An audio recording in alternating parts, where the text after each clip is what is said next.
here, and I bet you can go ahead and start camera roll if you'd like. So I figure what you want to know on parent night when you come is a little bit about your teacher, or a little bit about your child's teacher, and a little bit about what you can do as a parent to help them in their class. Is that fair? Yes. Fair assumption? Okay. So I'll address both of those in the next 10 minutes. So here we go. This is me. I am a graduate of Parkview High School and then UGA. I studied in Spain. I've taught at lots of different places, Collinsville being one, Belfry in Kentucky being another, and now I'm my 7th year at my alma mater, Parkview. So glad to be here. Love having a 7-mile commute, or no, 7-minute 4-mile commute. Love it. Okay, like my mom still lives in the district. I live really close, so she's got my 2 adorable children tonight. This one, she's a lot older now. She's at Camp Creek. That's an old photo, but she's still adorable. So she's 5, and that one's 1 now. So anyway, that's a little bit about me. I do talk about my kids occasionally in class. They all know that I have kids. So in 10 minutes, I'm going to give you as fast as I can 5 things that you should know. You all know about the parent portal. If you don't know about the parent portal, see me at the end because everybody should know about the parent portal at this point. So Remind is a very helpful thing. It's like sort of the Class Dojo for high school. If you came through the Gwinnett County system and you had the Class Dojo in their elementary school, Remind is kind of like that. I don't take pictures of them, although I could. But I do, it's the like easy communication. So if you want to take your phones out, I won't penalize you for having your phone out in class. If you text at SPAN1LAT to 81010, you can either join using the Remind app, or you can have the emails be sent.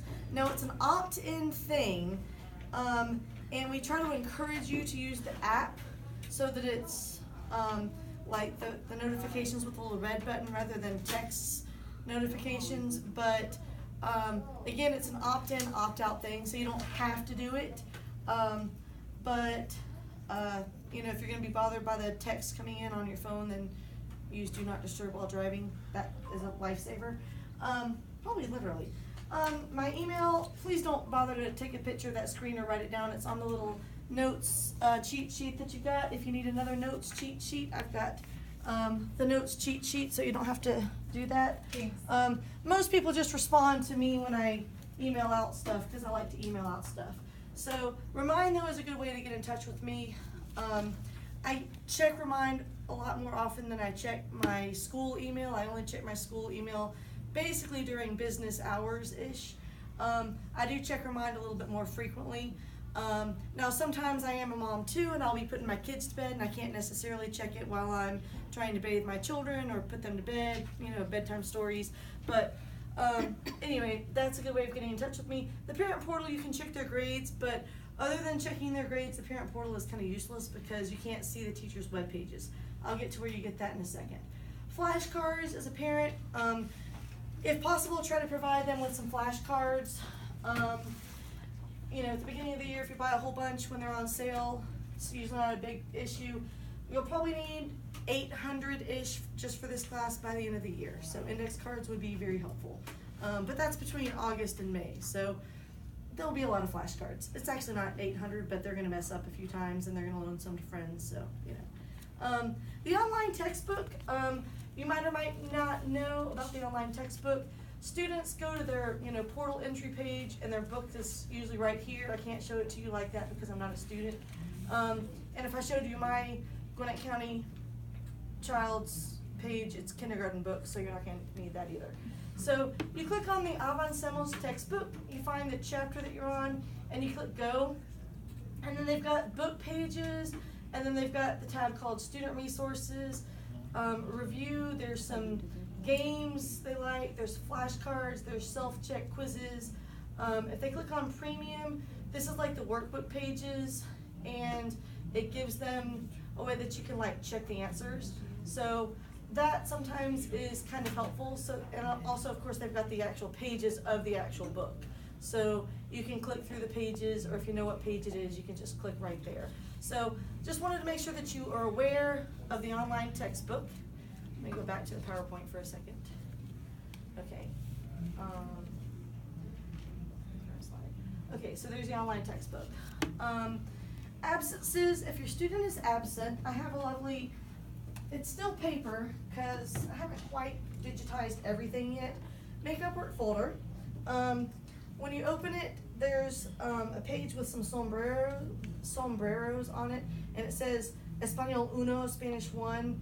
You're not in Spanish 2, so, I mean, if you are, then look at Spanish 2, but most people are in Spanish 1.